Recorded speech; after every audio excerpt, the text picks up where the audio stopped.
السلام علیکم ورحمۃ اللہ وبرکاتہ۔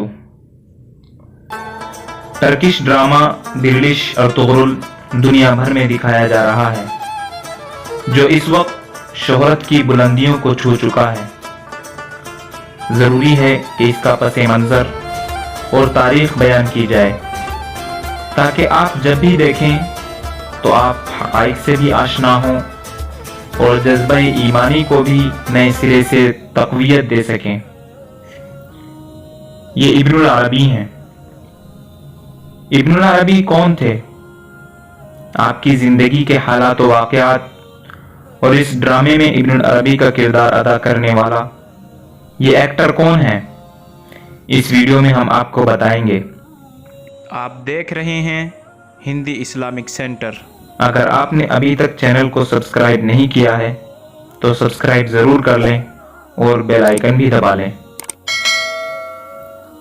دوستو، ترک مورخین نے لکھا ہے کہ ارطغرل غازی کی کامیابی کے پیچھے اس بزرگ ہستی شیخ محی الدین ابن العربی رحمۃ اللہ علیہ کا ہاتھ تھا۔ ارطغرل غازی اکثر شیخ صاحب سے رہنمائی حاصل کیا کرتے تھے۔ یہ شیخ ابن العربی وہ ہیں جن کو تصوف یعنی صوفیزم میں ایک استاد کی حیثیت حاصل تھی، اور چند مشہور و معروف صوفیوں میں سے ایک ہیں۔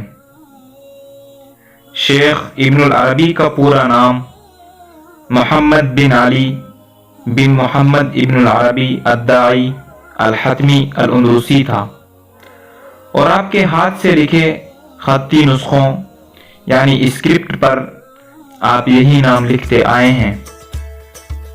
مشرق والے، خاص طور سے وہ لوگ جن کی مادری زبان فارسی ہے، آپ کو ابن عربی کہتے ہیں، جبکہ مغرب میں آپ ابن العربی اور ابن سراقہ کے نام سے جانے جاتے ہیں۔ آپ کو سب سے زیادہ شہرت الشیخ الاکبر کے لقب سے حاصل ہوئی، اور مسلمانوں کی تاریخ میں یہ لقب کسی دوسری شخصیت کے لیے استعمال نہیں کیا گیا تھا۔ آپ اندلس کے شہر مرسیہ میں 27 رمضان المبارک 560 ہجری مطابق 1165 عیسوی کو ایک عرب خاندان میں پیدا ہوئے،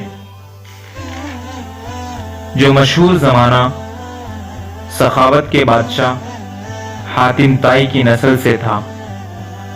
آپ کے والد مرثیہ کے ہسپانی الاصل حاکم محمد بن سعید مرزنش کے دربار سے تعلق رکھتے تھے۔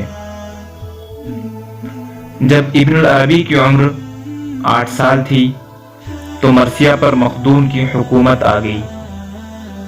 مخدون کے قبضے کے بعد آپ کو وہاں سے ہجرت کرنی پڑی، چونکہ اشبیلیہ پہلے سے مخدون کے ہاتھ میں تھا، اس لیے آپ کے والد نے لشبونہ یعنی موجودہ پرتگال کی راجدھانی لسبن میں پناہ لی۔ البتہ جلد ہی اشبیلیہ کے امیر ابو یعقوب یوسف کے دربار میں آپ کو ایک معزز عہدے کی پیشکش ہوئی، اور آپ اپنے خاندان سمیت اشبیلیہ میں رہنے لگے، جہاں پر ابن العربی نے اپنی جوانی کا زمانہ گزارا۔ ابتدائی تعلیم آپ مرثیہ اور لشبونہ میں حاصل کر چکے تھے، لہذا ابتدائی تعلیم کے بعد اشبیلیہ میں آپ کو اپنے وقت کے نامور عالموں کی صحبت کا شرف حاصل ہوا۔ دینی اور دنیاوی تعلیم حاصل کرنے کے ساتھ ساتھ آپ کا زیادہ وقت صوفیہ کی خدمت میں گزرتا تھا۔ صوفیزم کا سلسلہ آپ کے خاندان میں پہلے سے قائم تھا۔ اسی طرح آپ کے ماموں ابو مسلم الخولانی، جو ساری رات عبادت میں گزارتے تھے، اور جب ان کی ٹانگیں تھک جاتی تو ان کو چھڑیوں سے مارتے اور کہتے کہ اپنی سواری کے جانور کو مارنے سے بہتر ہے کہ تمہیں مارا جائے۔ ابن العربی کی زندگی کے حالات و واقعات، اور اس بات میں کوئی شک نہیں کہ ابن العربی اور ان سے جڑے تمام القاب صرف الفاظ نہیں بلکہ یہ حقیقت سے جڑے ہوئے ہیں۔ آج ابن العربی سے مراد وہ شخصیت اور وہ حقیقت ہے کہ جس نے حقیقت کے بارے میں جو بیان کیا وہ آئندہ زمانے کے لیے ایک مشعل راہ ہے، اور اسی وجہ سے یہ سب الفاظ نہ صرف تاریخ میں معتبر ہو گئے بلکہ اپنے آپ کو امر کر گئے۔ سن 620 ہجری میں آپ نے دمشق کو اپنا وطن بنایا، چونکہ وہاں کے حاکم ملک عادل نے آپ کو وہاں رہنے کی دعوت دی تھی۔ وہاں پر آپ نے 28 ربیع الاول 638 ہجری مطابق 1240 عیسوی کو وفات پائی اور جبل قاسیون کے پہلو میں دفن کیے گئے۔